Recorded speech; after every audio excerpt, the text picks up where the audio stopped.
que a primeira coisa para se pensar é que o futebol, como a gente conhece nos dias de hoje, generificado, então a gente tem o esporte masculino e feminino, ele nunca surgiu dessa maneira, né? Então, os esportes em geral, e precisamente o futebol, ele é um esporte feito de homens para outros homens.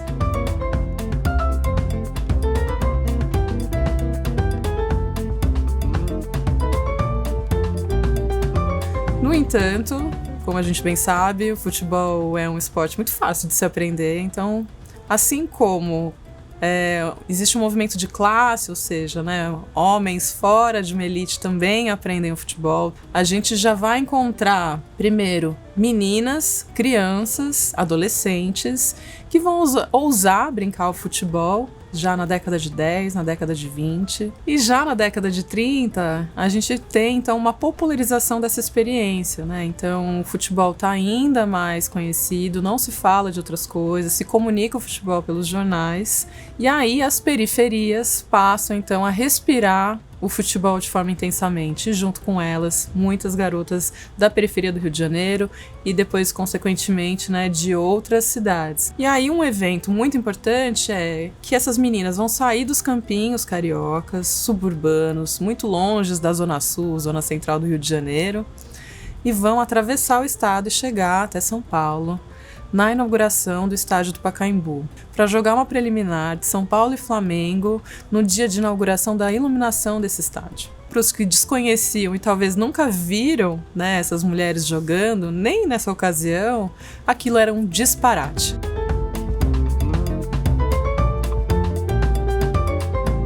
E na sequência desse episódio, outra equipe feminina recebe, então, um convite para excursionar na América Latina. Então, nesse momento, a gente tem uma interdição direta. Ele é interpelado por uma proibição, né, de acordo ali com a gestão do Estado Novo. Então, até o ano de 79 é proibido. No entanto, as entidades esportivas, elas só permitem a existência de jogos, campeonatos, torneios, festivais, com a regulamentação desse esporte. E isso só vai acontecer no ano de 1983. E, de alguma forma, a população brasileira vai começar a se acostumar com a ideia, então, de se encontrar com equipes femininas. E isso vai demorar uma década, né? Então, a primeira seleção brasileira feminina, oficialmente, com a chancela da CBF, vai acontecer só em 88.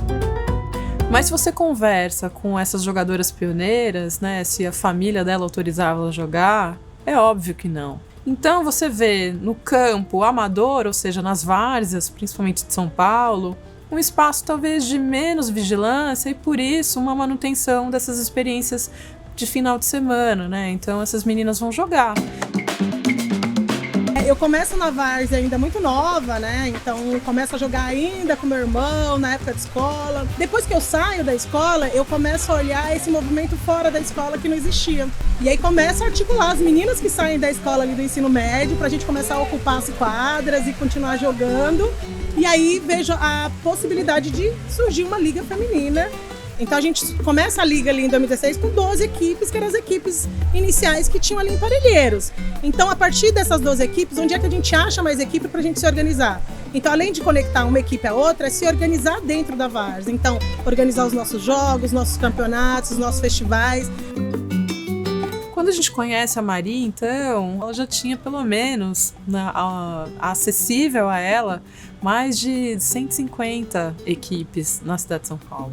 A gente acompanha, assim, né, todo esse processo de entender as dificuldades de uma mulher se tornar uma mulher varziana. Existe toda uma negociação que se inicia dentro dessa casa. Quem que ela cuida, seja uma criança, uma pessoa mais velha, é o fim de semana, então se o almoço está pronto, se outra pessoa vai fazer. Chegou nesse campo, mesmo sendo um campo público, todos os campos são pagos, né? Essas agendas são pagas na cidade de São Paulo, então você também precisa de alguma forma de se desprender ali algum recurso para o seu uniforme, para a resenha no final do jogo. Existe ainda os preconceitos, o machismo de forma muito velada, muito mais escondidinha. Mas quando a gente fala de futebol feminino, a gente precisa estar ali, por exemplo, conectada com o masculino. Então por que não jogar um masculino e um feminino, fazer uma coisa mais intercalada? Porque quando a gente fala de futebol feminino hoje, os horários é a partir das 14, 15 horas. E a gente está falando de mulheres que trabalham, que têm família, que estudam, que fazem faculdade. Então, o último jogo, por exemplo, é às 7 da noite no domingo. Então, como que um time sai da Zona Norte, vem jogar na Zona Sul, chega em casa meia-noite, 1h da manhã, para no outro dia enfrentar as consequências do dia a dia, né, do trabalho e etc. Muitos desses campos não foram feitos pensando que essas mulheres fossem atores sociais dessa experiência, ou seja, não tem um banheiro, um parquinho para de repente essa criança ficar ali, né, já que não teve ninguém para cuidar. Quem está dentro dessas coordenações de espaço precisa ter um olhar para o feminino em que as meninas podem ocupar esse espaço no mesmo horário que o masculino também. Porque quando a gente fala dessa relação, o masculino ele já usou ali os espaços até 1, 2 horas da tarde. E aí o feminino chega para usar esse espaço que já foi usado ali por 10, 15 times masculinos. E se vê nessa equipe feminina também a constituição de uma rede de apoio, como a gente chama nos dias de hoje. Passa a se ter mais um núcleo, né, onde essa mulher se entende ali com um pouco mais de autonomia, de poder, de formação. Hoje a gente vê mulheres como eu, de 40 anos, ainda se permitindo jogar futebol.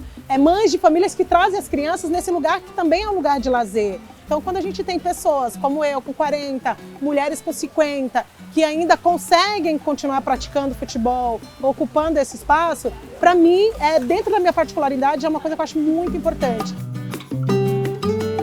Então, tudo isso acontece nos dias de hoje e a cada oportunidade de visibilizar esse futebol, ou seja, confirmar que ele existe, que essas mulheres estão sim, cada vez mais ocupando esses espaços, com qualidade, também numericamente de forma significativa, eu acho que isso passa a ser o fim de um estranhamento para o início de algo que a gente deseja para qualquer pessoa, né? Que é aceitar que pessoas possam jogar futebol, né? E aí não só mulheres, mas, né, o público trans também dentro desse contexto, de pensar outras experiências de futebol, né? Então a gente tem futebol de cegos, a gente tem futebol de amputados, ou seja, a gente percebe que o futebol ele não se encerra em si só, né? Então ele de alguma forma se torna também uma ferramenta de direito à cidade, de direito ao lazer e direito de uma cidadania mais plena.